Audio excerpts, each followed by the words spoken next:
speaking out of Akron, Ohio, representing Team Popping the Boys, the headline god, Jeremy Lambert, and his co-host, speaking out of Atlanta, Georgia, representing more than one royal family, the king of indie viewing, Stephen Jensen. And this is the Spotlight on Fightful. Welcome, everyone, to the Spotlights here on Fightful. I'm Jeremy Lambert. That's Stephen Jensen. And shout out to Big Dick MLJ, as always, for the intro. It is Thursday, October 10th. We got a lot to talk about, as always, in the world of professional wrestling. First, Jensen, Vikings doing okay, seems like? 5-0, dude. 5-0 Minnesota Vikings. It is it's pretty wild. They are playing their last game they didn't play well against the Jets. And I apologize, y'all, if my glasses, if you can't see my eyes and stuff, I got to do a contacts refill. For those of you who know my pain with with eye problems, they won't let me get new contacts unless I do a checkup once a year. Like, they'll let you buy contacts for a full year, but at least once every 365 days, they have to do so I'm in between now. So I just haven't had the time to get my appointment done so I can get more contacts. Thus, I am trying to work through my old glasses. But that all said, the Vikings didn't even play well this weekend, and they still beat the Jets in the UK. Well, Aaron Rodgers is washed, so. Well, I mean, the coach got fired, Robert Saleh. I mean, things are not looking great in New York, which is not my concern, not my problem. The Vikings are 5-0. And I mean, I don't want to sit here and talk about the Vikings for too long because I know people don't want to really hear me talk about it. I do want to give a shout out real quick before we get into everything, though, to the Aurora Law Firm in Atlanta, Georgia. They're the people who hooked me and my brother up with the tickets to Bad Blood. And they've been super, super cool to us over the years. I told you that they've helped us out with Hawks tickets and, concerts and stuff like that. So I told them, I was I want to make sure to give you guys a shout out because I never mentioned the company that does that. So the Aurora Law Firm in Atlanta, Georgia, I want to let you guys know I really appreciate y'all for everything you've done for me and my brother because we had an awesome time at Bad Blood, as me and Jeremy are going to talk about. But how are things looking for your Panthers, man? Andy Dalton didn't look too good this week, but I'm in a desperate situation in my fantasy league, and I had to play him last week, and I have to play him this week. So I'm hoping the Panthers look okay this week, but I don't even know who they're playing this week. I assume he won't be great. It was very clearly things were so bad with one player that anything was going to look better. And the Raiders aren't very good. The defense is you could probably start for this defense right now. That's how injured everybody is. Yeah. And the offensive line is now hurt. So there's a lot of injuries and the team's just not good also. So what can you do? At least you're acknowledging their existence today on this show. Before you've no-sold it as if you didn't even know the team was the team. So at least you're acknowledging it. And also, real quick, I want to mention before, just so I don't forget, there was one more thing I wanted to make sure it was today. I know. Yes. So Maggie, our friend Maggie, has a minor procedure. I think it's a small surgery or something today. I just wanted to give her our thoughts from the show. She's one of our most loyal viewers and somebody who we're planning to have on the show in a couple of weeks live. And I just want to give everyone a heads up on that. She told me she just had a little minor thing she had to deal with. And the reason she told me is because if for some reason she can't make it to the show, that might be the reason. So I just wanted to say, Maggie, we love you. And, hope it's just in and out. So Maggie, I hope everything goes well for you. We love Maggie. She's always in the chat. So yeah, hopefully things are good with her. And hopefully if you're in Florida, safe wishes to you. Best wishes. Stay safe as you can, given everything that's going on. So, and if you're down in North Carolina, the past few weeks have also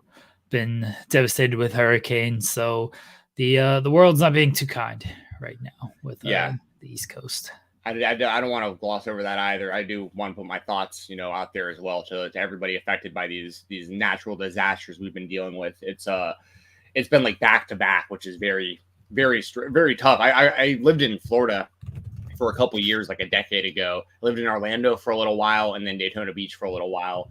And so I've got good friends out that way. Some of them evacuated, some of them stayed. So, I'm hoping everything is okay. Same with everyone, everywhere, North Carolina, anywhere you're at, you've been affected by any of this stuff. Yeah, it's no good. I will say, I did not know this existed. And this, I almost sent you this as an other topic for today. It has nothing to do with wrestling. But are you aware of the people that storm chase? I mean, I've heard of them, but I can't tell you who they are. I've seen Twister. Well, so full disclosure, I've actually never seen Twister. I remember the movie coming out in the 90s, and I know they made a remake recently. But this is just like a hobby and a lifestyle that I did not even know existed until a couple weeks ago. And these people will go on YouTube and film themselves literally. There's this one dude, shout out Connor Croft. This guy on I've been watching on YouTube for the last couple of weeks. He literally puts on a construction helmet and knee pads and a trash bag. And they drive into the eye of the storm. They find the most the harshest conditions they possibly can. They drive out into it in a van, and they literally they party in it. They get in the storm and just let the hail him in the face. They wear goggles and stuff. I'm this is the most insane thing I think I've ever seen in my life. I've never even thought of the idea of wanting to go towards a storm or go towards a tornado and go into a hurricane and stuff like that. And those people are out there. So I've actually been watching that quite a bit lately on YouTube.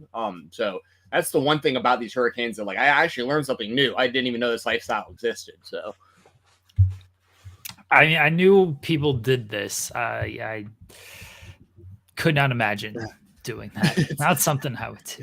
It's wild. Anyway, we talk about wrestling. Sorry, y'all. I just had to. There's a lot of non-wrestling stuff worth mentioning this morning, but we got plenty of wrestling stuff for you guys here today. Also, we may have a run-in by Cole Radrick today, potentially. We wanted to have him on for an interview this week because he is returning to GCW this weekend.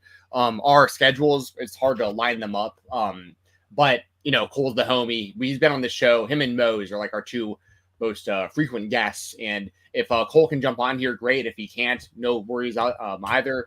And so we may have a short interview for y'all today. We may have no interview for y'all today, but either way, we have an interview lined up this weekend to air for tomorrow with somebody else as well. So we got stuff cooking for y'all here on the Spotlight, and we appreciate y'all for tuning in with us as always. Guys, leave a thumbs up on the video. That helps us out. And you can donate a super chat, get your question, comment, statement read on the air. You can also subscribe to the channel where we have content just about every single day here on Fightful Overbooked. All right, let's get into it. We're gonna start with Mana, the final boss. And here we go. This is how good. The final. God damn, that's good shit. The Rock is back. Dork Cody. He's getting pushed to the side. The biggest star in the company besides Roman Reigns is back. The final boss. How crazy did you go, Jensen, when you heard that music? So it was actually, I mentioned with the Aurora Law Firm, hooking me up with the seats that they did. They gave us, we were in a box. And the reason I'm mentioning this is because the guys next to us were not wrestling fans. They were just there, just because they had box seats. I think one of them was a wrestling fan and he brought a couple of his friends, but they were bros, around our age. And the guy next to me, he was only kind of reacting when they'd show Bill Goldberg or Scott Steiner. He was reacting for all of the old school guys that they were showing on the screen. And he randomly turned to me at some point because he saw I was pretty into it and I was buying all this merchandise. And I was and he was man, I haven't been to one of these since the 90s. I used to love WCW though. So this is actually pretty cool. I recognize all these guys. And I was oh, cool. So I kept that in mind throughout the show. When he didn't kind of know what was going on, I'd lean over to him and be this is why everyone's going crazy. It's like this and that's happening. And he was like appreciating that about once an hour out of like the 3 hours, I'd like lean over and like kind of explain something to him. And he was like, oh, thank you. Okay. Now I know what's going on. And at the end of the show, everything was done and they were about to stand up and leave. And they had been testing the smoke machine. Like after the main event, I could see like they would like run it for a second, then turn it off, and then they like run it a little bit more. And I turned to the dude and I was like, "You're not going to leave yet." And he was like, "You what?" And he was like, "The show's not over." And I was like, "Dude, I think something big's about to happen. I just keep an eye on the stage." And so they hung out for like, a little bit longer as the main event was finishing up and the whole thing was happening with Cody. And then the music hit, and the dude looked over at me. He was like, "Yes!" Like he was freaking out because, of course, he knows The Rock.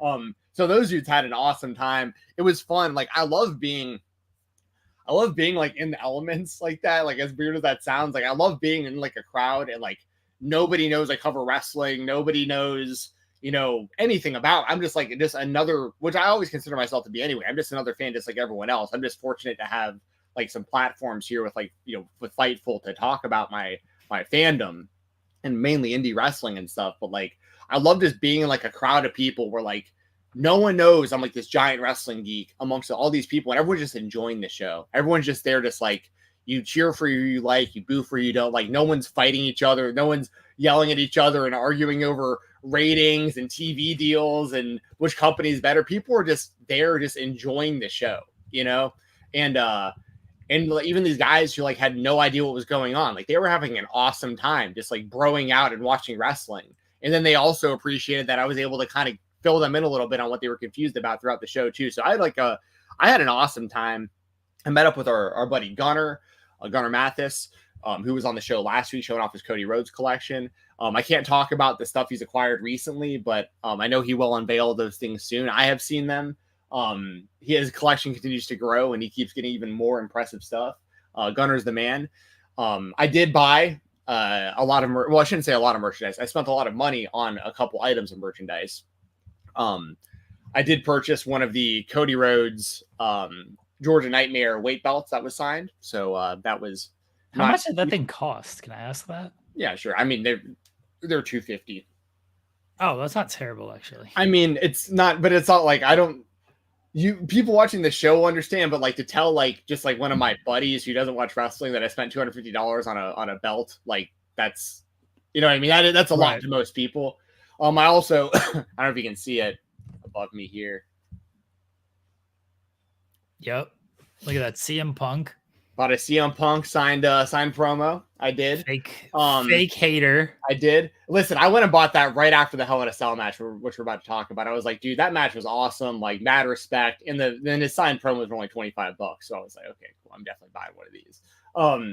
So to all the people that think I've always given CM Punk credit on screen. My issues with him have nothing to do with like his actual wrestling performances and wrestling stuff. It's all outside of the ring type stuff that I kind of have issue with or whatever, but in the UFC stuff a little bit, but that's neither here nor there. As far I'll focus in on just The Rock for a second, and then we'll kind of probably jump around Bad Blood. It was an electrifying moment, right? It was. I obviously I want The Rock back because I think he's good for the business for the WWE, and I'm obviously super intrigued in the idea of him versus Cody one-on-one. And I think that the way that they set this up, or a triple threat between the three of them, which is possible, I think we're going to ultimately, I think we're going to wind up getting a singles match between both Roman the Rock and Roman and Cody, and a triple threat. Like we'll get a combination of like all of these things probably over time. But I like that that's kind of the cliffhanger they left you on, because I don't know exactly when the pay-per-view cut off, but I think they probably showed The Rock do the 3-2-1 throat thing. And then did it cut like right after that probably? Just a little bit after. I don't exactly remember when, but yeah, they showed that and then it lingered a little bit longer. Okay. Well, yeah. So essentially that was like the last thing that, because afterwards, Cody got on the microphone and, gave a speech to Atlanta and stuff like that. But, that was another thing. Well, as far as like The Rock, itself. That was cool. It was a great moment, great pop. I'm happy I was in the building for that. And it leaves you on that cliffhanger, as I mentioned, of like, who's he targeting? Who's this about? You know, and Cody and Roman are literally standing next to each other. Jimmy Uso is in the ring with Roman, who had also made his return during the main event. And the place went nuts for that once they realized it was him. So, yeah, I will say, overall, though, like the main event and the opening match, I think the Hell in a Cell match was by far the best match on the show. Like, I'm not going to sit here and like glaze Cody just because it's Cody. Like, I thought the main event was very good. I did thoroughly enjoy it, but the Hell in a Cell match was by far the best match on the show. And then everything in between, like, wasn't great. It was fun being there live, but I would imagine, I haven't looked at much feedback about this, but I'd imagine most wrestling fans probably felt the same way. They probably felt like main event and the opener were great. Then the rest of it like was kind of like filler, kind of like you were watching Raw in a lot of ways. Which we'll get to that stuff too, kind of as we go through this a little bit. But how did you feel about The Rock's return? I'm sure you've already talked about this a bit. I mean, it was great because it proved once again that Cody's not the guy. Cody's going to end up losing this title. Here's what's going to happen, Jensen. Royal Rumble, Rock and Cody. 1, 2, got to count like The Rock. 3, new champion. Cody's reign is done. The Rock wins. And then we get Rock and Roman at WrestleMania 41, like we should have had last year. So, to be completely honest, like I think that's totally possible. That winds up happening. But I'm going to have to be diamond hands again going into this WrestleMania and just have faith that they know what they have in Cody, and it's an even better story for everybody involved if he's the champion from WrestleMania to WrestleMania and defends it again against Roman, and keeps the title. Or sorry, defends it again against The Rock. But he is going to defend it against The Rock, just at the Rumble. But you're saying The Rock's going to beat him, though. Yeah. I'm saying Cody gets to WrestleMania with the title. Why? Because I want him to keep being the champion. Yeah, but I mean, like, I don't have to do that. I don't have to be like any more justification than I think he's a great champion. He's a great face of the company, and there's no reason for him to lose the title really anytime soon. Roman had the thing for like he's got it till January. That's good. Yeah, I think till WrestleMania is better, and I think him retaining at WrestleMania is even better than that. The Tribal Chief is back. We saw who the biggest star was on Saturday. Cody got his it's a hometown coming for Cody. He's going to get the big entrance with Arkansas Pine Bluff. Who came out last? Who got the biggest pop? Roman who were they cheering for? Who were they chanting for as Cody was getting his ass beat?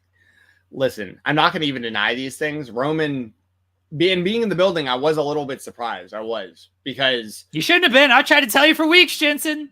One day you're going to listen to me. But it's like Atlanta specifically. I was surprised that Roman tried to tell you. You think this is your town? You think this is your city? No. This has always been mine. All this is mine. Roman tried to tell you. I tried to tell you. You little delusional Cody fans. You don't want to listen. You're in this Cody bubble. You just think, it's all about Cody. Mm-hmm. Go outside the bubble. Going outside the bubble with Roman Reigns is how WWE's gotten as big as they've gotten. Roman saw the bigger picture, saw the brighter future in here. Cody, just, let me appeal to Atlanta. Got to win the world title for my dad. That's all that matters. He finished it. Good. Roman, what's Cody done? It's been about his family. It's been about his dad trying to win the title. What else has he done for his family? Look at Roman's doing for his family. Acknowledge. His family's everybody broken in the up. Chat. They're acknowledging. His family is fighting each other. His family is in shambles. They're acknowledging. What has he done to his family? He's ruined his family. Acknowledge the Tribal Chief. He's been shunned from his own family. He hasn't. Well, the current bloodline has. The 4 members of Jimmy that came back. Probably The Rock. Jimmy helped him. Yeah, but like, we're not going to talk about the entire current bloodline of. By the It way, was ungrateful. by the way, you were pretty confident that they were gonna win in the main event, weren't you? You were like, I oh wasn't yeah, really. this would be a bad idea. Like, there's no way they're gonna have like Solo and Jacob Fatu lose this main event. Like, it's gonna total. I was like, dude, there's no way Cody and Roman are lose. This was Roman's first match back since WrestleMania, wasn't it? It was. I mean, Yes. there was no way they're gonna lose. I wasn't necessarily confident that they were gonna win. It was. I thought the story was better if Yeah. they won. I thought they could go in more directions. But look, if I was speaking objectively, I would have been like, yeah, Roman and Cody are gonna win. They're the two biggest stars in the company. Like, That's fair. That is what you said. You did say the story would be better the other way. You didn't. Yeah, that's all.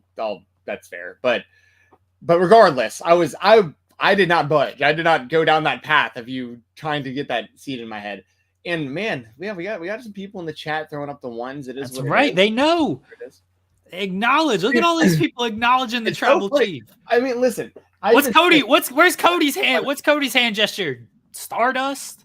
Can't do that in the chat. Put your Stardusts in the chat, everybody. Oh man, I got my gloves somewhere. I got 2 pairs of those Stardust gloves, and my mask hasn't made an appearance in a while. Got 2 of those masks too. But so what was great about this too, about this whole Roman and Cody stuff, right, is even at the show when I ran into Gunner, I shouldn't say ran into Gunner, when I met up with Gunner, we were talking for a second, and both of us were like, this is great because like there's a ton of OTC merch in the crowd. There's a lot of Roman fans, a lot of people holding up the ones, but we were like, but we're aligned on this show. Like, we're together. Like, there wasn't, the Roman fans and Cody fans weren't fighting one another or trying to say who was better or who was worse. It was, they were a team tonight, and we were working together against the bloodline. So it was actually an awesome environment and really good vibes the entire night because like the Cody and Roman fans were all on the same team. So like, I don't know how often that'll happen going forward. But it was pretty, I mean, it was pretty awesome. Like, so you're over here like trying to make me go against Roman Reigns. At the current moment, Roman's a babyface and he's aligned with Cody. So like Roman is not the ops right now. He is. He's an ally. No. Right now he is. Scare you. It should scare you that Roman is not the ops, that he's an ally. It should absolutely scare you. As a Cody fan, you were there on Saturday. You were there. You think you're aligned, but we saw the political move with Roman coming out last. It seemed like that would have been Cody's moment. I think that was more logistics of the band. I think they needed to get like the whole band out around the ring and everything and set it up. Logistics. You're going to argue logistics of like, oh, the band had to. Did Roman need the band? That's the real logistic of like, was this a necessary thing that Roman needed when we already had Cody having? We're going to sit here and like not. I think it's a better thing to say, hey, Cody helped put on this band like to the world. They did this incredible thing that went viral, and then Cody like was like, hey, I want to include this. I want you guys to come do this live. That's know, yeah, that's awesome. That's good for them. Yeah, it was good for everyone. Listen, the band. Maybe I'm coping a little bit by saying it was logistical with the band, but that was the mental gymnastics I needed on Saturday night because I was confused. Who got the pinfall? Who got the pinfall? That wasn't as surprising. When we were doing our predictions and stuff, for whatever reason, it wasn't registering in my head that this was Roman's first match since WrestleMania. Like, I know that it was, but like I should have factored that in more to everything, including my Wrestle Rumble predictions, which I took Cody pinning Solo at Wrestle Rumble. I should have known that this was going to be about Roman pinning a bloodline member, and you said it. You just said it there, Jensen. You just said it. It's Roman and the bloodline. It ain't Cody. Right here is, It ain't Cody. It ain't Cody. Wasn't necessary. Well, then Kevin Owens attacked Cody Rhodes afterwards, so they're setting that up. They're setting. You know why? You know why they did that in the parking lot? You know why they did that in the parking lot and not on screen? Go ahead. Do you? Tell me. We got a guess. Tell me. Because the crowd would have cheered. The crowd would have gone crazy for Kevin Owens attacking Cody Rhodes. This is crazy. So, and also shout out, I saw Issa Demon Diva. I gave her a hug. I hadn't seen her in like 10 years since WrestleMania 33 was the last time I saw Issa. I saw her coming into the building. I met Steve Fall also at the same time. Some of the media people kind of came in right as I was coming in. The reason I'm mentioning this is I saw Kevin Owens enter the building before the show. And during the show, I was like, Owens wasn't on the show. Kind of strange that like he's here. And then, of course, that happened after the show. And I was like, that's crazy. We're going to come back to this. We got to jump. We got a guest jumping on. I'm going to add him right here. We're going to circle back to WWE. Driving? Please be safe. What's up, guys? What's up, bro? Hey, thank you very much for joining us this morning. Are you heading into your job right now or something? No, I actually just got back from the gym. I'm heading home from the gym. I was pointing up 2 fingers to let you know I'm only 2 minutes away from my house. Oh. Nah, dude, I get it, dude. You should have thrown the one up. Do you acknowledge the tribal chief, Cole? Yeah. I acknowledge the goddamn New York Mets, baby. That's what I acknowledge. How are you a Mets fan? You're so I am like a baseball like casual. So I'm not a big like any fan of everybody in particular. I have 3 teams I follow, and I have 3 reasons why I follow them. The Chicago Cubs. I used to go to games when I was a kid all the time, so there's a lot of sentimental value into that. The Pittsburgh Pirates, because the Indianapolis Indians are the AA team for the Pittsburgh Pirates, so I get to see a lot of players. And then the New York Mets, because I won a T-ball championship with a T-ball team that had like the New York Mets hat, and I thought they were fucking sick ever since. And plus the color schemes. Come on. So I'm not like the Indianapolis Colts, ride or die when it comes to baseball, but I will cheer for one of those 3 teams whenever I can. Fair enough. The Mets are doing well. Last night, the entire series was pretty good against. It was a very good series. Yeah, I'm glad it ended at 4. I got no real dog in any fight. I like the Reds, but baseball is my least favorite of the 4 major sports. Obviously. Yeah. We got Terry Francona. You know, he won a World Series with the Red Sox. If you do that, you can win anywhere. How are you feeling? Yeah. What? How are you feeling? Oh, dude, we're feeling good. Looks like you got a haircut. Oh yeah, brother. You know, Yeah. Listen. Now his Wi-Fi is going to cut off because his phone is like trying to like. It's in that weird spot of like when you get into the house or you leave the house area. Yeah, it's going from 5G to Wi-Fi. Yeah. Look at this photo there. that's good. I connected to Wi-Fi, my Wi-Fi. There we go. Yeah, so it all messed up. But yeah, we're just trying to feel fresh coming back. First match in almost 3 months this weekend. So yeah, man, we're getting locked in. I got a couple things I got to do before I head out of beautiful Bloomington, Indiana. Is it really only been 3 months? Yeah, isn't that crazy? Dude, Doesn't last it feel time we so talked fucking to you, empty without me? Yeah, well, it does. Don't it feel so fucking empty without the Ratty Daddy? The last time we talked to you, it seemed like a lot like more bleak. You were like, dude, I don't know when this return's gonna happen. Like, I got like muscles compensating for other muscles right now. Like, I don't know. Like, and you seem pretty down. Like, and I was gutted for you whenever they played your theme music, like when JBL debuted and everything. And I was like, dude, this got to be killing Cole. He's on the sidelines and like he could be catching the brass ring right now. But I don't know if you were kayfabing us or like if like rehab just like went a lot better than you expected.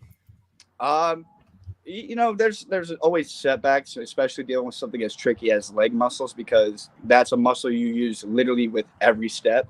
We had those setbacks. I went and got, second opinions and, different ways to work around them or to work on those issues. And honestly, feeling going into this weekend, big match against Blake Christian, return match, GCW Fight Club. I'm 100%. I'm very ready. I'm in the right mind space. I'm in a very, very dangerous mind space for a lot of different people because I haven't felt like this motivated or this locked in at least 4 years.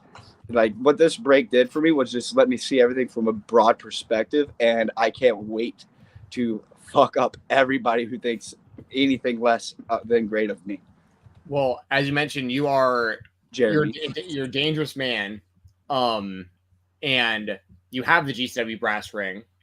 and you are returning against Blake Christian, as you just mentioned, who is a former longtime GCW world champion, a guy who is on a bit of a losing streak himself recently. So I feel like you're getting Blake kind of a good time, but at the same time, I kind of want to. I feel like this is a good litmus test, right? It's like you're returning. We know you have the title shot in your back pocket whenever you want it, and you can come back and essentially prove yourself right off the bat again against the guy who was just the champion. And it's going to have everyone, you beat him, and it's going to be in everyone's mind like, oh, Cole's like, at any moment, Cole could be cashing this thing and becoming the champion. So like, is that part of your mindset also, is like, not only you're coming back, like Blake Christian's a big match to come back to. Yeah, but I'm also a big match. I'm a big deal. I don't care what anybody says or thinks. When you step in the ring against me, I'm different than anybody else. There's not a style that I don't feel comfortable doing. There's not a situation you can put me in that I haven't been in before that I'm not going to get accustomed to or adjust to. It is a big match weekend. It is not a big match for me. It's not a big match for Blake. It is a big match for us. He's on that losing streak. I'm coming back, looking at the sidelines, thinking that everybody else is just fucking around and playing games, and I'm coming back because I'm tired of looking at all these people just going 50 and a fucking 70. I'm here to go 80, and if you're not going to go fast, you better get your ass into slow lane because I'm going to run your ass over. So if Blake Christian doesn't show up at 100% this weekend, it's going to be a bad fucking weekend. It's going to be a bad day in the office for Blake Christian. I guarantee you that, because there's not anything that I want more to come back to Atlantic City, my second home away from Bloomington, Indiana. Atlantic City, where I have made my name as an independent professional wrestler against guys like Oren Veit, against guys like John Wayne Murdoch, against guys like Drew Parker, against guys like Mance Warner, against guys like Blake Christian. Like, I have gone and stepped up to every fucking challenge that they have put up in front of me, and I have knocked it out of the goddamn park. If you think Blake Christian's going to walk into Atlantic City this Saturday and have a good fucking time, he's dead fucking wrong. He's dead to fucking rights, and I'm going to fuck him up. Oh my God, I love it. Oh, he just left. I love that. I was about to compliment him too. I love that. Let's go, Cole. Cole Radrick's my favorite wrestler. Cole Radrick's my favorite wrestler. Dude, I'm glad we got him on. That's a hell of a hype up for the return. I was about to compliment him. Now I'm not going to. I was going to ask him a little bit about Alec Price also, his homie with the Garbage Daddies, who's been killing it as well recently. But we'll get Cole on the show again sometime in the near future. That's awesome, dude. If he's still listening, which I don't know if he is or not, but the last couple times he's been on the show, it's been like quick appearances live like that. He's gotta, and maybe it's just because he's been on the sidelines with this injury. There's like a real fire and passion that I don't want to say was missing, but wasn't this prevalent, wasn't this fire stoked in the past. Cole's always been very chill and laid back, and now I feel like this injury has brought something out of him that I don't know. I certainly haven't seen before. I don't know if he is realized was in him until now. I was because last time he was on, he gave this big fired up speech that had us ready to run through a wall, and that was the same thing right there. Yeah, he. Well, I mean, I know that's been inside him for a while. Like, I just think it was just, the last time we talked to him, like I said, it was somber, right? It was like, man, when's he going to be able to come back? Because we love Cole. Like, he's one of our guys, obviously, for sure. You know what I mean? Like, he's given us more time than any other wrestler that we. You can like him. I still have heat with him. Oh, right, of course. But dude, that fired me up because I know he means every word of that. Like, I know he is like. Because, dude, I've been saying it for years. I want him to win the GCW championship, and he literally has a key to do it. Like, all he's got to do is cash in that brass ring, and he could become the champion. And, dude, he's going to come back. I'm going to call right now. He's going to come back. He's going to beat Blake Christian. I'm going to make that prediction. I think he's going to beat everybody, and I think he's going to become the GCW World Champion. I don't know when he's going to do it, but I think it's going to happen. I really do. I don't want to say it on air. I got a very funny message from him. And he misspelled a word or is a typo, so it makes it hilarious. Okay. He's good. Him too. Yeah. He had to run, but he's good. Yeah. No, I just told him that rule. Yeah.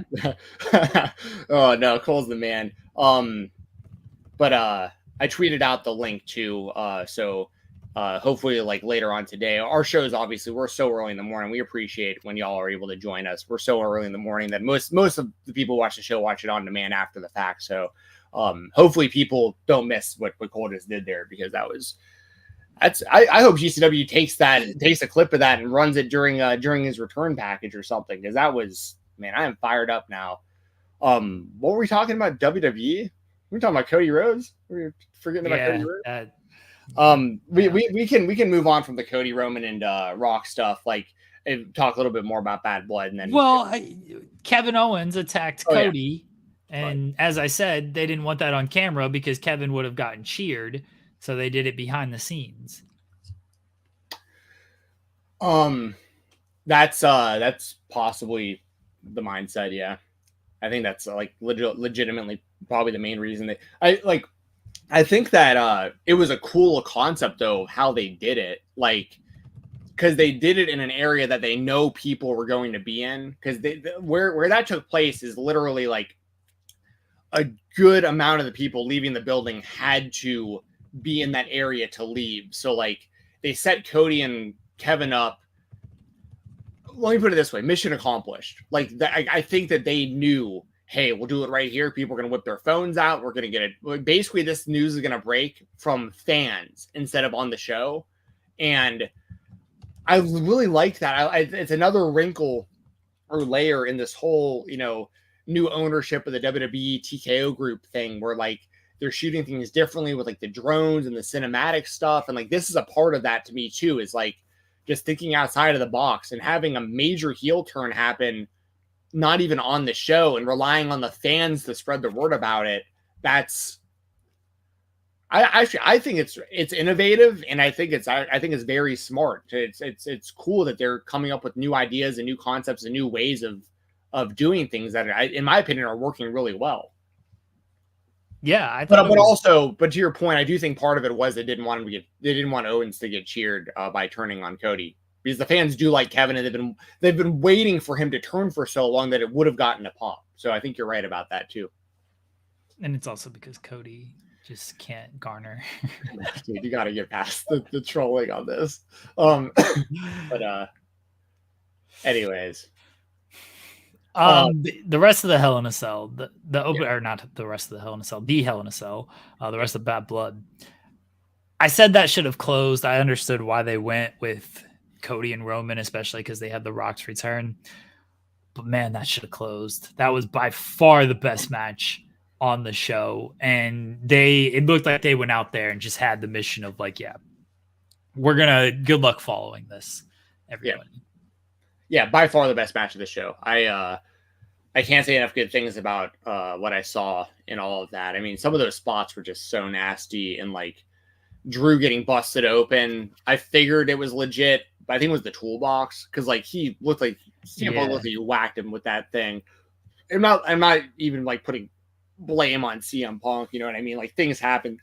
These guys went into this situation knowing that they were going to probably get injured. They were going to bleed. I mean, they literally advertised that they were going to be bleeding in this thing. So like, and also when Punk got thrown into the cage, I knew he was going to be bleeding coming out of that too. Assuming he bladed, but because like in the original Hell in a Cell match, like remember when Shawn, it's like a famous spot where Shawn gets thrown into the fence by the Undertaker, and he literally blades midair. Like, it's like one of the weirdest like things I remember finding out when I was younger about wrestling. Like, not just like the blading aspect, but like somebody clued me in on like how Shawn Michaels had literally done it midair during a match before. So like so it's one of those things where like I just kind of, there was little like nods, I feel like, to the original Hell in a Cell match on this as well, because this was at Bad Blood where the original Hell in a Cell, the original Hell in a Cell took place back in 1997, I believe it was, with Undertaker and HBK. So it's I thought the match was awesome. There was that one spot where Drew missed the Claymore and went back first into the edge of the steel stairs. Like, that was so nasty.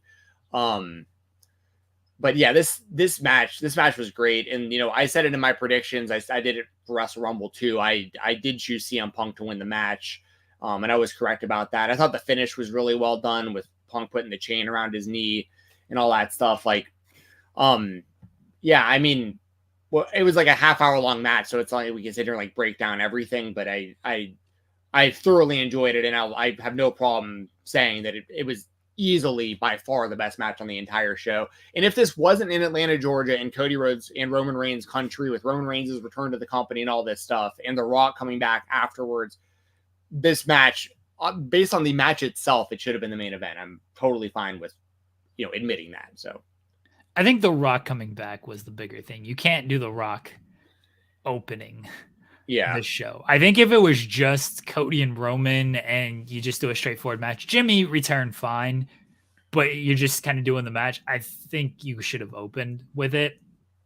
Again, you got to close the show with The Rock. Like, that's the biggest thing. But so I think that's probably why. I mean, I'm fairly certain that's why the tag team match went on last as opposed to opening. Because if you're just talking build, if you were just talking match quality, this was always gonna be better than the main event. That's no knock on the guys on the main event, but the match structure they were gonna have was gonna be better than the main event match, and it was. And again, you kind of knew that going in, and the build was much better too than the main event build. Yeah, I mean the build for the Hell in a Cell has been going on for like 10 months. So, really since Drew injured Punk at Rumble, that's when it started. Which I mean, when Drew quote unquote injured, I mean Punk did get injured, but like I don't want to put that necessarily completely on Drew, But I mean, Drew puts it on himself, so it's it's. But that's like storyline wise, right? That was a freak accident. That was a freak thing. Right? Like, it was just Punk planted wrong on his arm, basically on the way down from a DDT. I mean, that could have happened to anybody. Right, but in storyline, Drew. Oh, right, of course. Yeah, storyline. Yes. Yeah, I don't think anybody, if we say like, oh, Drew injured him, I don't think people are gonna be like, you did it on purpose. Like, Drew admits that, like, I tried to do this. Like, so whether there's a little bit of truth, and I don't think Drew actually meant to hurt him. Of course. Like that. But again, in the world of WWE, Drew said, I prayed for you to get injured, and it happened. So yes, Drew did try to purposely hurt CM Punk. I mean, if we're talking about wrestling, the goal is to try to purposely hurt your opponent. Yes, very true. Very true. And also, I want to mention that McIntyre cut a really good promo in his car before he drove to Atlanta for the show. So I've been keeping my eye on more of that too. I mean, wrestlers have been doing that for a while, but I feel like, once again, another one of those things with like the new ownership, especially recently, people have been cutting really good promos and doing a lot of stuff to promote the company and stuff like that isn't being shown on the actual show. So just want to throw that out there too. Like I like on pay-per-view days and stuff, I feel like it's worth looking out for wrestlers' social medias and like trying to see if they're putting out little promos and extra information and stuff like that, heading into their big matches. Cause I thought Drew cut a great promo before the Hell in a Cell, and I thought they lived up to the expectations, lived up to the hype. I mean, this match, the feud had gotten to the point where they needed a big blow off. Hell in a Cell is like the biggest blow off you can have in the WWE.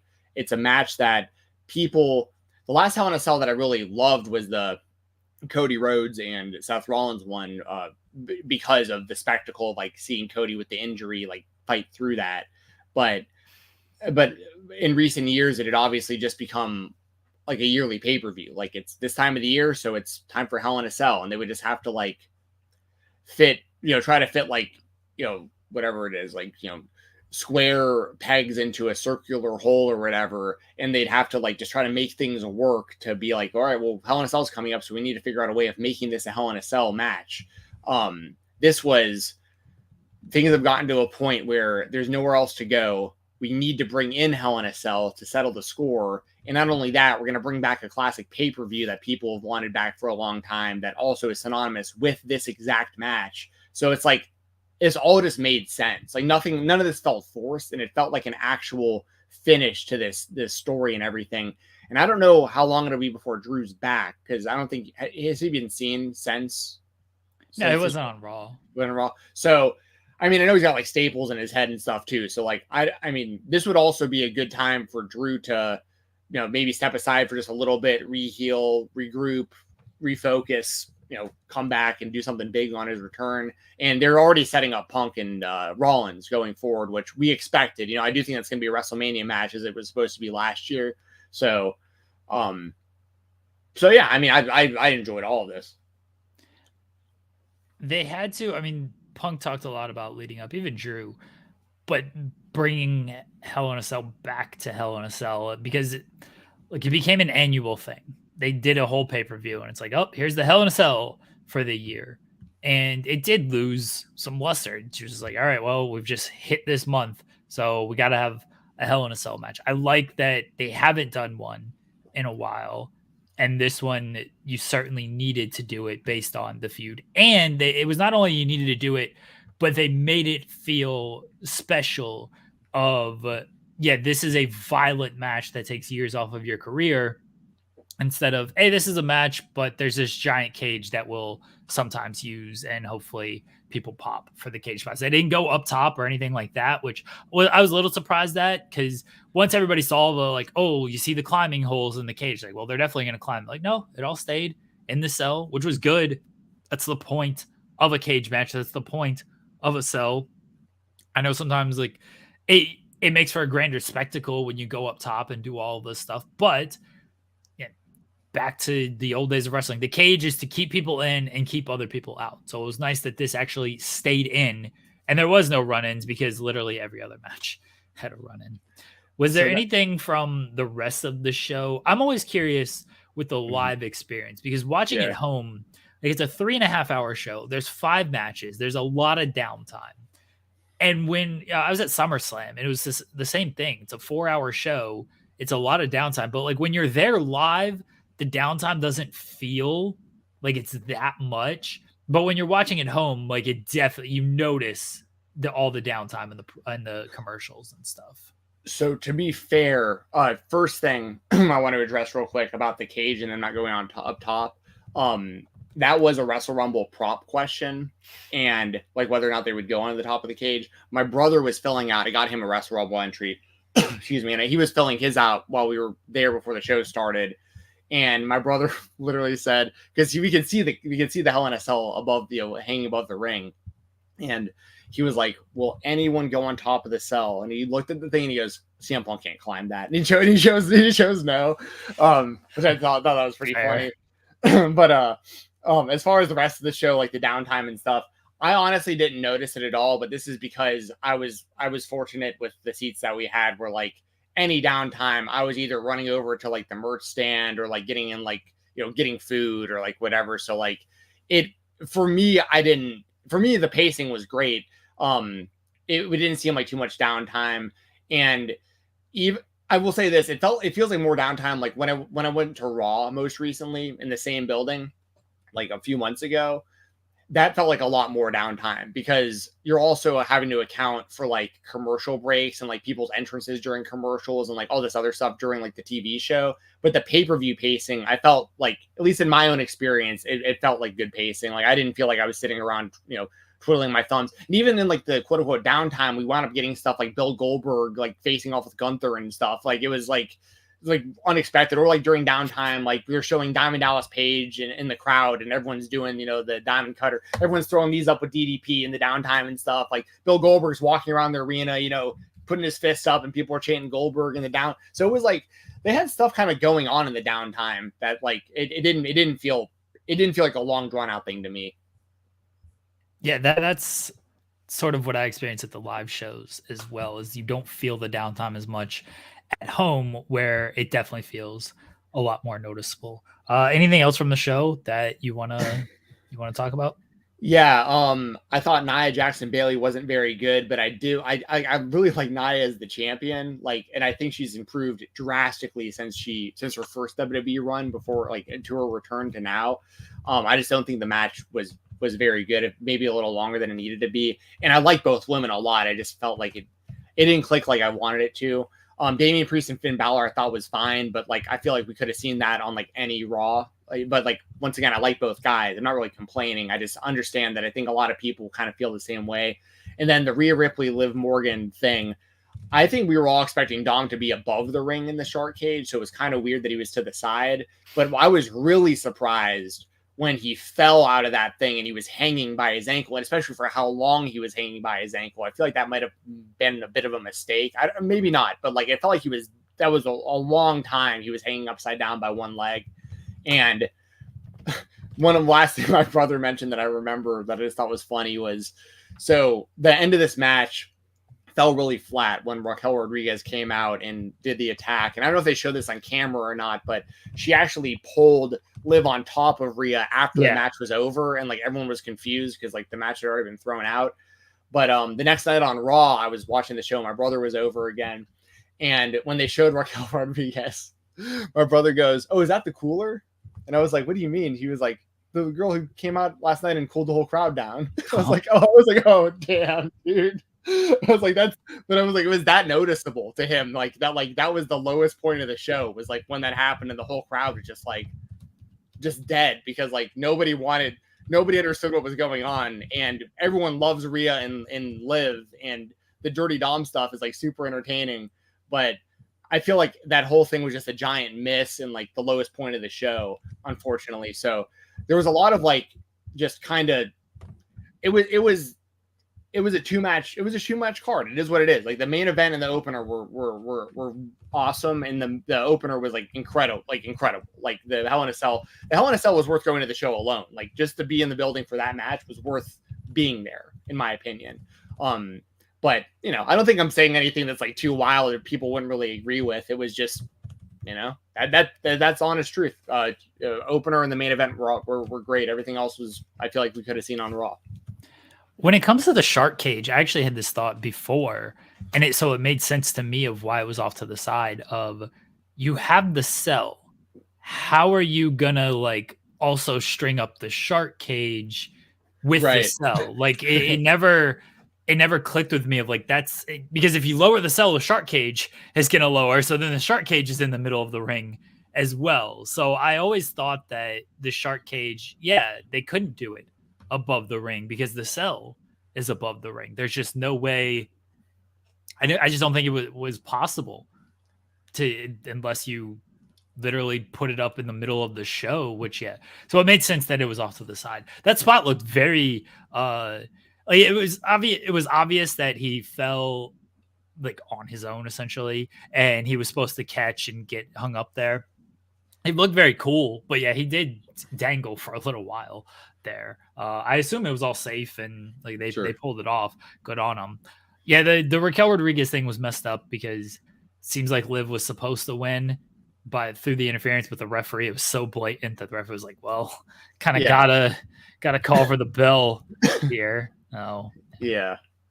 I honestly think that's what happened. Was like, that's one of those situations similar to these referees are told, if you're counting a pinfall and the person does not kick out, you gotta count to 3, even if it's not the plan. Like you can't wind up looking stupid, or I shouldn't say you can't. These things wind up happening sometimes, and it makes everyone look stupid.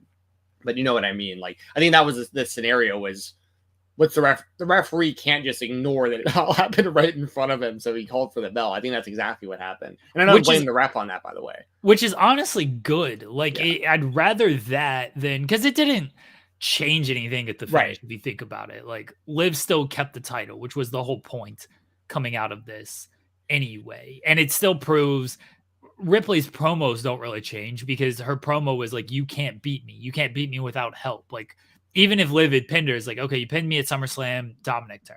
You pinned me at Bad Blood, but you needed Raquel. This is even more credence of like, you can't beat me because you needed Raquel here. And she can still kind of focus her energy on Raquel and costing her the match in this way. So it didn't like change anything to where, the title changed. So I'd rather the ref do that and be like, yeah, I'm not going to look stupid here and just ignore all of this, than the ref looks stupid. And it's like, well, did you not see all of this? Like, what are we doing here? The ref probably would have gotten in trouble if you went to the back. They would have been like, you got to call for the bell. Like, we all saw you see it. Like, he probably got in trouble for not ringing the, you know what I mean? Like, the ref's in a tough spot for that. Yeah. I hope Rhea went to the back and was like, that referee tried to fuck on me. Oh, yeah. I love it. Last thing I'll say about the show before we move on, because we got to do WrestleDream predictions here in just a second. I hope we get Bill Goldberg versus Gunther 1-on-1. I feel like it's gonna happen. Gunther's promo ruled. Yeah, it did. It really did. Gunther's amazing. He really he's up there. He's up there for me, man. Like obviously Cody's my guy and Drew's my number 2 guy, but Gunther's probably number 3 for me right now. I mean, like those are my guys. Like I know the Undertaker have been hyping up Gunther a lot, and Undertaker's obviously got very good taste. So so. Anyways, real connoisseur of talent. Nah, that promo ruled. Those Crown Jewel titles, that whole thing sucks, dude. So that's weak. I don't even want to get that into all that. I like the idea of champion versus champion is like it's like a kind of a cool concept, but I feel like we've seen plenty of that in the WWE, and it's like they're only doing it because it's like to appease the Saudi the people. It's the same thing that the UFC does. Like I mean, they even just did that thing like the Sphere was technically like. It was like Saudi Arabia presents UFC Noche at the Sphere in Las Vegas. Like they're just trying to like have their hand. And I get it. They're doing it with golf. They're doing it with other sports and stuff. I get it. But like, that's kind of for them where it's like, we're going to make this feel like a big, important event for you guys, like champion versus champion. And they're like, oh yeah. All right. Yeah. That's big enough for us. Champion versus champion. So we have title belts, right? Like that title belt that Braun Strowman won for the Greatest Royal Rumble that nobody ever saw again. Y'all remember that green title belt? So y'all remember anything else about that? Y'all remember the fake Yokozuna in that match? Yeah. All right. Anyway, sorry. Go ahead. See, I'm fine with like they did the best in the world trophy with Shane McMahon and Undertaker won that little gauntlet gimmick that they did. Like I'm okay with like the one-off gimmicks like that. It is what it is. Doing a champion versus champion match for a title and then we're never going to see this title again. It gets in the way of what else they're doing on the show, and what they're doing for the most part is like good stuff, especially the title scene. Like Gunther's got like he just beat Sammy, but he's got good feuds kind of ready made. You can jump into something with Sheamus, who just beat Pete Dunne and the Donnybrook. CM Punk, he after he beat Drew at in the strap match, he was like, oh, I'm going after Gunther, but then Drew attacked him. But now I know CM Punk's going to take a little time off, but like CM Punk's right there as a challenger coming out of Hell in a Cell. Like Gunther's got a couple guys that can be lined up for him. Cody obviously has all the stuff with Kevin and potentially Randy as well. It's like, why are we doing a Cody and Gunther match as champion versus champion? It's dumb. And the announcement sucked. I legitimately think it's for the reasons I just said. Like, I just feel like it is. It 100% the Saudi, like, for lack of a better term, the buyers, we'll just call them the buyers, like the people that are paying a ton, millions of dollars to bring the show to Riyadh and everything. Like, that's in their mind because it's like that. They feel like they're getting their money's worth and their value by promoting that. But I completely agree that like it's pointless in a lot of ways because it holds up every ongoing story that you just mentioned, and then also will result in somebody holding a belt over their head one time that we won't ever see again, and maybe see in a video package next year, like heading into the next time they do something like this. That's why I mentioned Braun Strowman's Greatest Royal Rumble belt, because like he held that thing over his head. We never saw it again. So I totally agree with you. Yeah, it's 100% just this is what the Saudis want. So okay, this is what we're gonna do. It's unfortunate that this is what they've decided to do of champion versus champion with a title that we're never going to see again. It gets in the way of what they actually are doing on television, which again, for the most part has been, especially the top storyline stuff, has been good. Yeah. Over 1 million fans and a great number in the demo tuned in. And it was a great show. And I think it's been a run of great shows. AEW WrestleDream this Saturday. That's right. It's a Saturday pay-per-view. Thank God for these Saturday pay-per-views, even though it's going to last until 3 a.m. with this press conference. Headlined by Jon Moxley against Bryan Danielson in what could be Bryan Danielson's last full-time match. What are your thoughts on this main event and the rest of the card, which the build has been inconsistent to me? Yeah. A lot of randomness. Should be a lot of good matches, but that's never a problem with AEW, right? By the way. Yes, I feel like you're always gonna get your money's worth for AEW pay-per-view, like regardless. So, but the main event's interesting, man, because I mean, so obviously they're in Tacoma, Washington. It's just a matter of like, is this it for, like, they've also been flip-flopping on the stipulation for Danielson. Like, for weeks leading up to up until like yesterday, they were just, or 2 days ago, they were constantly talking about like, this is his if he loses, he's done. This is his last match. But then like, it feels like on Tuesday, they were more kind of making it clear, no, it's his last full-time match. So like, I feel like that's even been a little inconsistent with like the way that this has been presented.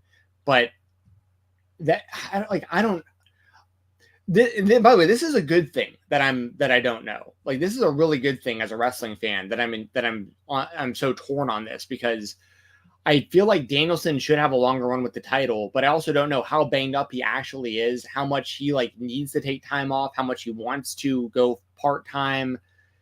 And it's like his hometown. So it's like, this is the perfect time to wrap it up. Like, if that's what he wants to do.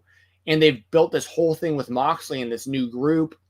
I'm like, will Shane McMahon be involved? That's like all this speculation. Who's the higher power involved in the John Moxley and BCC stuff. And then you got Christian lingering with that brief or with that title shot. So it's like, I'm really, really torn. On the Weekender in my predictions, I just did some quick predictions and I said Danielson, because I don't think that I just feel like it just isn't over yet. But like, if it's gonna be over, it's the perfect place to do it. And like, and Moxley, given the history between him and Danielson, and Moxley's, what he means to AEW and being a multi-time champion, and like, it always makes sense for John Moxley to be the AEW World Champion or in that mix, in my opinion. So like, I'm super torn on it. As far as like an actual prediction, I'm gonna say Danielson retains and keeps going, but like, it wouldn't surprise me at all if this was Moxley. How do you feel about it? I've always been under the belief that Danielson was going to lose at WrestleDream, even dating back to before he won the title at All In. I thought that WrestleDream would kind of be the end for him as a full-time, because it's in hometown, home state. And so he gets the send-off of after the show, essentially. He gets the big cheer from the crowd, and everyone kind of recognizes, oh, that's the last full-time match. He'll be back, but that's the last full-time match we're going to see from Bryan Danielson. So I've always been under that belief. I think Moxley winning makes sense for the story, because if Moxley loses, then it's another failed takeover, essentially. And it feels like we've done the failed takeover stuff already this year with the Elite. So I don't need another failed takeover with Moxley. At some point, the takeover's got to work. We also had the failed takeover with the Devil stuff that ended up going nowhere because Adam Cole unfortunately got hurt. So at some point, you got to capitalize on, hey, this renegade group is trying to take over the company. Oh, they need to succeed. So that's why I think Moxley is going to end up winning here. Before Moxley, they did this big turn. I thought that Christian might be cashing in, and that would be the end of Danielson's reign. Danielson wins. I thought he would face Darby. He beats Darby. Christian comes in and picks the bones of Danielson or Darby, honestly. And Christian will win. But now, if Moxley wins, that doesn't make any sense. If Bryan does end up winning, I think the Christian scenario is still at play, that he comes in there and beats Bryan in front of, again, home state. I assume his family will be there. Don't know that for certain, but that's just my kind of guess. And so Christian can beat him in front of his family. But I think Danielson's losing the title, whether it's Moxley, whether it's Christian. I think Danielson's losing the title on Saturday. Okay. I think it's totally possible. I'm intrigued. I'll say personally, I would strongly prefer if Mox just straight up beat him than that Christian scenario. Just me personally, I'd rather see that. Who do you think, or what do you think is this kind of higher power working with Moxley? It was me, Austin. It was me all along. It's just the sun this time. It's Shane O'Mac. Here comes the money. Do you really think it's Shane? I wonder what theme song he's gonna have when he comes in. Maybe they'll license something cool for him. I'm gonna knock you out. Shorty said, "Knock you out." He's got the hands. Oh, that'd be great if it was LL Cool J. Don't call it a comeback. Yeah. Dude, there's a lot of speculation about it being Shane. I know. I've seen it. Yeah, no, I know you have. You've probably seen much more of it than I have. I think that I don't know, because I feel like it can't be somebody who's like currently in AEW. It has to, like, I feel like it's gonna have to be. It's not gonna be another wrestler from AEW, at least I don't think. It's gonna have to be like a personality that we're familiar with, and Shane kind of fits the mold in certain ways. He doesn't really fit the mold from like a BCC standpoint of like, well, in his own mind it does, because like Shane, doing Shane the Ollie and all that, yeah. Like he thinks that he has some of the worst form. I mean, him and Punk are right there with like some of the worst form that you can have, But Punk fancies himself the same thing. But Punk has been in the UFC octagon, to be fair. I saw that was another tweet that I thought was really funny. I saw somebody tweet out, CM Punk finally got his first win inside of a steel cage owned by the UFC. I was like, that was pretty funny in the Hell in a Cell. But yeah, I don't know. Someone said Matt Riddle's the higher power. I get the double meaning in that. That's actually kind of funny. I don't know. Yeah, Shane had Raw Underground, like Pile Driver Finisher said. By the way, Pile Driver Finisher, you win Wrestle Rumble entries pretty often from us, but never hit me up. Like, hit me up on Twitter DMs. Like, I got you on Wrestle Rumble. I just never hear from you in time. Anyways, yeah, who do you think? If not Shane, who do you think? I've been under the belief that it's not a person. It's an idea. It's John Moxley's idea of what wrestling should be. And I think that Wheeler Yuta is going to end up turning on Danielson. I'm with you on that about Yuta. I think you will too. I think that Moxley, I don't think it has to be a person. I think it's Moxley's idea of like, no, this is what wrestling should be. And he doesn't think Bryan Danielson, even though like they are sort of similar, like he thinks wrestling should be this certain way. And Yuta has always been the whipping boy for Danielson. It's always been, oh, I'm training with Yuta. I'm making him do all this crazy stuff. And for Moxley, it's just like, no, what happened to the dude that I bled buckets with? That's why you got in BCC in the first place. Like, that's the guy I want. Not because you can do like 500 neck bridges. I don't care about that stuff. Like, I want the dude who's going to go out there and scrap and claw and who's not afraid to hit somebody with a hammer. I want the dude who's like, oh, being zen and peaceful and stuff. So that's what I've been kind of steadfast in believing, is that it's not a person, it's an idea. All that said, I hope it's Shane McMahon. Yeah, I'm with you there too, though. I think another person, I was actually going to mention this, and I saw Boris in the chat has already said it. Josh Barnett. I don't know if he's for me, it makes sense because I'm very aware of like the lore of Josh Barnett. I was a fan of his UFC career. I remember when he got stripped of the UFC heavyweight title. That feels like lifetimes ago, but I remember that happening. And he fits the mold. Like, he definitely fits the mold of someone in the BCC. He fits the mold of somebody who would be a mentor to those guys. Like, I know that John Moxley looks up to Josh Barnett, blood sport and all that stuff. There's a lot of wrestlers that are involved with that.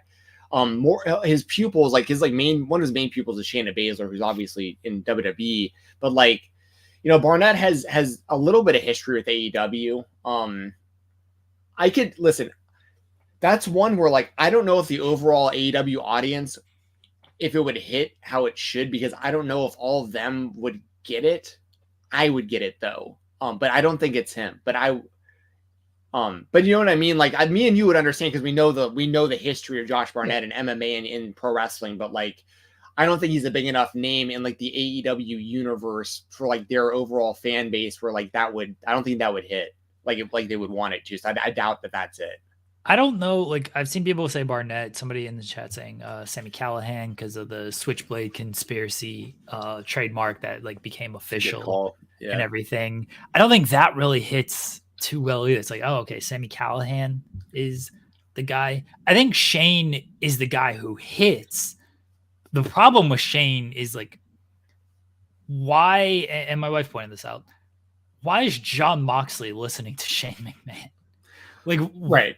What purpose does John Moxley It's like, oh yeah, Shane McMahon has great ideas. I'm going to listen to this guy to take over the company. I guess it could just be as simple as, well, Shane's paying him a bunch of money, so this is what Moxie's getting. But that's never been Moxie's like style. It's never. That's why he came to AEW. It's not like take a bunch of money. It's like, no, I'm going to do things my own way. So that's why Shane McMahon, for me, hilarious, because it's full on chaos if it's Shane McMahon. But like in Jon Moxley's personality, he's going to start listening to Shane McMahon. It doesn't make a lot of sense. Big Man Dog says he saw Raw Underground. Like then he hit him up basically. Like that's Raw Underground was so bad. I actually, if y'all want to find it, I edited a video together years ago, like the day that Raw Underground was. Actually, it was Boston Nuga, Ben, who gave me the idea. He was like, "Leave the memories alone." So I was like, oh, I got to make a Leave the Memories Alone video about Raw Underground. So if you guys ever want to check that out, I put together a comical Raw Underground video years ago. It's on my X. Just search for it. Just type my name in Raw Underground. It should pop up. But yeah, I don't know, man. There's a lot of ways I could go with it. I think it was. I'm glad you brought up Sami Callihan, because the whole switchblade conspiracy and all that. You know, it's. I don't necessarily think it'd be smart for Callahan to be like the mastermind behind everything, the hacker and all that stuff, like, of the group. But I do think he'd be a member of the group that makes sense, not necessarily like the leader or the brains behind it. But I could see him joining. Yeah, Sami Callihan's like a leader. Jon Moxley, this is why I keep going back to like it's an idea, not a person. Jon Moxley's not really a guy who, like, Regal, it made some sense. Obviously, it's not Regal. But Jon Moxley does this version certainly isn't a guy of like, oh yeah, I'm going to take orders from you. I don't know. Right. I still I'm with you, man. Anything else on this card that really stands out to you? It's a loaded card. It's loaded, and we don't have time to go through all this, obviously. But I would say, Ospreay versus Ricochet versus Takeshita, that should be a great match. I initially thought Takeshita was going to win, but now I'm leaning more Ospreay to retain. I don't know, because like, excuse me, because Garcia, like, and I didn't like Dan Garcia re-signed with AEW too, which, congratulations to him. But one thing about his promo that is a problem for me, and it's not his fault at all, was he was literally like, "All right, now that I'm back and I'm staying, I'm going for a title, any of them. There's plenty of them here. I'm going for any of the titles." And it's just like, that's such a problem to me that like there's so many title belts that just like, put all the title belts on a dartboard, close your eyes and throw the dart and like, okay, I'm gonna go for this title now. Now that said, the international championship, like Ospreay holding that thing, I feel like it holds more value than like the Continental Championship, for instance. But they're also kind of hot potatoing this thing around a little bit too. So like, it wouldn't surprise me if Takeshita won. And I feel like Takeshita does need a big push. Like, he really does, especially because they feel like they kind of dropped the ball coming out of the Omega stuff with him. And like, they could, but I also feel like Ospreay needs to be handled a very specific way also, like as like a clear top guy. And if he's not going to be the world champion, he should be the international champion, in my opinion.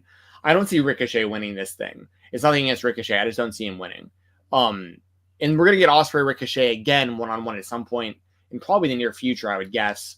And they'll probably have the title on the line. So my guess is that Ospreay actually winds up retaining in this one. But I think it's going to be a really good match. What do you think in that one? I think Takeshita is going to win. I think he pins Ricochet. And then you can do a singles Ospreay and Takeshita match. I know they did it at Revolution, but I think he wins. The only reason why he may not win, but this kind of applies to Ospreay as well, and I don't know how it works. Like, can the champion be? I'm trying to think back to last year of who the international champion was at the time, but the Continental Classic coming up, and I don't know if the international champion is in that, or if they can be in that. Because I think Ospreay and Takeshita and even Ricochet should all probably be in that. And look, maybe they can just as the international champion. Again, I'm struggling to remember who the actual international champion was last year and if they were part of the tournament. I'm sure somebody in the chat has a better memory. I'm looking right now at WrestleDream's card from last year, and I don't think that the title. I would probably was under a different name. I don't see it though. I don't know if they even had the title on the line of last year's show. Yeah, I'm gonna look up Orange Cassidy probably. People are saying Orange Cassidy in the chat now. I do think that it was Orange. Orange Cassidy sounds right. Yeah, he was the champion in the Continental Classic, or he was the international champion going into the Continental Classic, but he wasn't in the Continental Classic, right? No, I don't think so. Watch us be wrong, and he actually was in the Continental Classic. They don't need both titles though. The Continental Classic championship belt itself is pointless. Like, he just they should just win a trophy for winning the tournament. Like the international championship should just be on the line throughout the thing, in my opinion. But whatever. Can confirm Orange Cassidy was the international champion during the Continental Classic, was not in the Continental Classic. That doesn't mean they couldn't be this year. It's literally you have 1 year of history to play off of. So it doesn't mean they couldn't be. It just also doesn't feel like they need to be. It's like you already got the international title. What are we doing? This is a complaint a lot of people have had with AEW in recent weeks or months. It's like, why is that? Okay, you have the TNT champion. Oh, now he's going after the world title. And you already have, you have the Continental champion, Okada. Now he's challenging for the world title as well. Like, you already have so many titles. Why are champions also facing champions? Like, we don't need all of that. So Henry mentions that they should merge the titles. I've been saying that since the creation of the Continental. I was like, you're literally, I know I've said this literally ad nauseum so many times, but the international championship plus the Continental championship is literally an intercontinental championship. You don't need to split the intercontinental title into two belts. Essentially, it doesn't make any sense. Yeah. So, what else on the show before we move on to our last couple topics? I think Hologram and Beast Mortos will be great. It's gonna be yeah. I hope it leads to a real sustained push for Hologram and not, you're back on Collision on a show that does half the viewership that Dynamite does and will just kind of give you wins and not actually do anything for you. Swerve's return probably going to lead to Bobby Lashley if I had to take a guess based on everything that they've set up and everything we kind of know. And Hangman Page and Jay White, I'm very interested in how that plays out because I don't know if either guy can really afford a loss. I think Jay can handle it a little bit better. I wouldn't beat Hangman just so quickly after the Swerve feud. I think he can. I think they both can afford it in their own way. I just don't know if either. It depends on how it's done, really. I'm glad we're getting this match, by the way, because too often I'll use Brody King and Darby Allin as an example of Darby is very heated up and he probably shouldn't take a loss. Brody's a guy that they basically heat up to lose to Darby, and then he just goes back to House of Black stuff. So I'm actually happy that we're getting two guys like, I don't know if either of these guys can take a loss. Like somebody can and they'll be fine off of it. I just don't know who is in a better position to kind of take it right now. I think Hangman might be in a better position to take a loss than Jay White. A couple things about that. One, I don't know if it was just me or if it was just the crowd, but it seemed like Jay White's promo on Dynamite, it was kind of flat. Like it wasn't getting the reactions that they were probably looking for. It was a little confusing too. The kind of stuff he was saying. Well, the problem is, and this is an issue we've talked about 1,000 times, is Jay White last everyone kind of saw him was basically a heel, right? And now he's coming back and he's going after Hangman, who has basically been a heel, a face in his own mind. And now Jay White gets the return pop and everything. But yeah, he did Jay White also just kind of cut a heel promo. He's like, I don't want your cheers and stuff. It's like, oh, okay. And then, but he's facing Hangman. And yeah, the crowd, it wasn't a great crowd. There was less than 2,000 people, I believe. So it's not like it was a giant hot crowd for everything. Yeah. So, I mean, they have those things working against them. I understand that. I will say, as far as a prediction for the show or for that match, there's no way in hell, if it's me, there's no way in hell that I would have Hangman Page lose, especially coming off of the Swerve stuff. Like I think there's no chance Hangman Page loses. Also, I think that Mortos versus Hologram will be very good. It was weird that Jake the Snake is his man, like the manager for that group now, though. Like that whole thing was strange. Like I like the idea of talent exchanges and trades and stuff in wrestling. Like I do like that because I you know, it's a real thing that you deal with in sports all the time with people's contracts and talent and stuff. But this was so strange. I'm sure they'll try to explain it, but it's like, how does Jake the Snake trading away Lance Archer, who, by the way, the two of them were a good pair. They just never used them on TV. There was nothing wrong with the two of them being together, in my opinion. I thought it actually worked. They just didn't use them.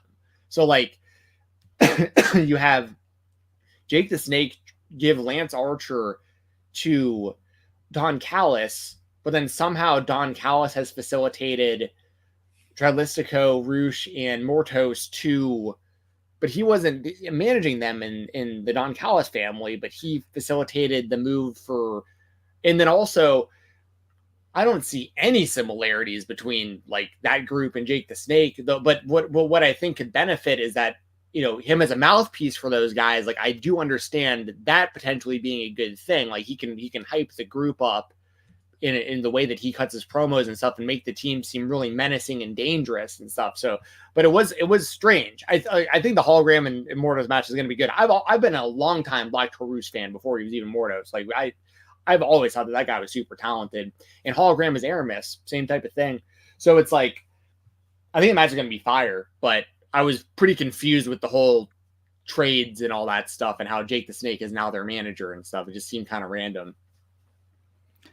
The trade was hilarious to me because, one, Callis got Archer and then immediately put him on the bench because he came out there later in the night and Will Ospreay's beating him up, and there's no Lance Archer. You just acquired this guy. Lance Archer doesn't come out to help you or anything. I don't, and this is a problem with AEW right now.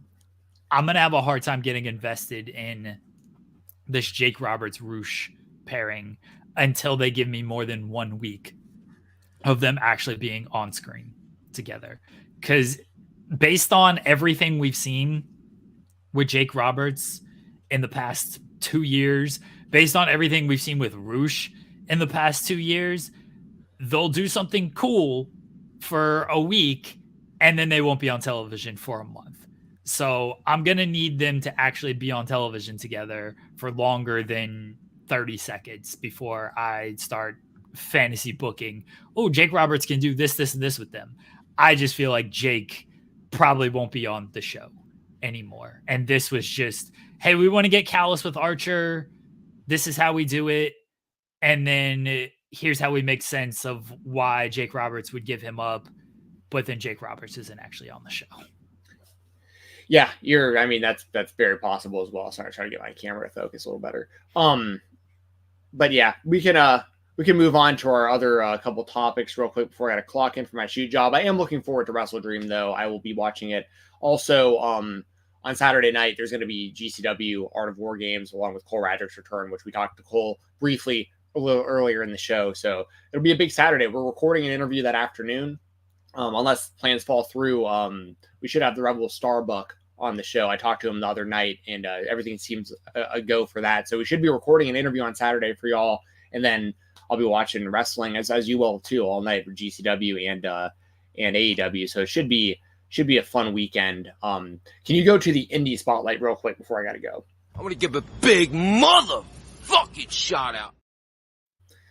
Quick indie spotlight before I get out of here. I did talk about this more in detail on the Weekender over on Fightful Select if you want more of a full review of this event. But we had IWC Super Indy 23 over the weekend. It was on, excuse me, it was on the 5th. Excuse me. The winner of that tournament was Sam Holloway, who has only been wrestling for a couple years. He trained out of AIW with Dominic Guarini and those guys, and super talented. He got good size. He's only 24 years old, at least according to Cage Match. 6'9" according to Cage Match. He's a big dude who's very talented, very athletic. And he's a guy who I've been covering pretty consistently the last couple of years on the Weekender, but only recently realized he's only been wrestling for like 2 years. Like I thought, like when I started covering him, he'd been around for a while because of how good he is. And I was like, wait a second, he's only like 2 years in. This guy's going to be a massive star. So get in on Sam Holloway now before the whole wrestling world knows about him, because I do fully believe he will be a major star in a major company in the future. He won this tournament in the way that he went through this. He beat Beef in the opener, hit him with his sit out choke slam. He wound up beating Elijah, the former Elias, in the semis after like some interference and stuff. And then he beat Zach Nystrom in the finals of the tournament. So I want to give a shout out to Hardway Holloway today, who you can really see all over the place now, but like I mainly know him from like AIW and obviously doing big things with IWC. So the company, once again, it's International Wrestling Cartel, IWC, and it's Super Indy 23. The show's available on Triller TV Plus if you want to check it out. There you go. Do you want to talk about these figures? Because you're the figure guy, not me. Yeah, there's honestly, it's kind of a good thing that we're wrapping up anyway, because there's not a whole lot I can say about it. Like, because they're not out yet. Obviously, they just made the announcement. But shout out to MLW. They have a new action figure deal. I believe is it with Galoob itself, yeah, like with the actual company, right? Yeah. So it's not just going to be Galoob style figures. It's going to be with the actual Galoob company, which is very cool. Galoob made the old WCW figures. I've got some in here somewhere. I'm not close enough to grab them, but if you remember, like WCW used to be made by Galoob back in the day, and MLW has had some good figures. Like I've got a signed Cruel behind me right here, who's been on the show and stuff. So it's really cool that MLW is taking the initiative to try to get some quality products out there for the fans. And a lot of these people, it's probably going to be like their first action figures. A lot of the people that are signing these deals with MLW, like it's people who aren't signed to major companies and maybe have never had an action figure before. So it's going to be cool being able to collect for people that don't have figures out there. And as y'all know, I love to get signed action figures. So it gives me even more incentive as a fan to like buy the figure, go to a show, try to get it signed, or, you know, if we interview somebody here on the spotlight that has their own figure, Jeremy knows this because we talk with all of these people after the interviews and stuff, but a lot of the time I'll might buy like a t-shirt from them, or I might, like, if they have an action figure, I'll try to get a signed action figure from them and stuff, just to kind of commemorate the interview and, that I appreciate their time. There's never any kind of, it's never like we're like buying people or anything like that, but you don't know what I mean? It's like one of those things where it's like, hey, I love supporting independent talent. Yeah, you're supportive. Yeah, I love supporting independent talent. So, it's even more things that I can support. I want MLW to have action figures. I want GCW to have more action figures. I want independent talent. I want Psycho Boy Fodder to have an action figure because I want to get an action figure signed by him. You know what I mean? Like a lot of the people that have been on the show that don't have figures, I want them to have figures. So yeah, I'm happy that MLW is going to have a Galoob partnership, and I think it's going to be a good thing for the company. And a lot of people are going to probably get their first action figure, which is very cool. There you go. All right, Jensen, I know you got to run. I'm going to wrap up as well. We have no interview to run. So. Oh, that's right. That's right. Well, I'm gonna run. You wrap it up. Because I'm about to be late. So y'all have a good weekend. Happy Thursday, Skull Vikings, and good seeing you, Jeremy. Good seeing you, chat. All right, everybody. We'll be back next week talking everything in the world of wrestling. We'll come off of AEW WrestleDream and the return or debut of Shane McMahon. Prediction, spoiler, don't know. We shall see. Everything else that's happening in the world of wrestling as well. Look, the background looks so nice when I have like this large shot. Like it's very well cut, honestly. We throw the ones up to end the show. Appreciate everybody hanging out with us. We'll be back next week. Tune in tomorrow to In the Weeds, 10 a.m. Eastern, myself and Joel Pearl. Until then, I'll talk to you later. Bye, everyone.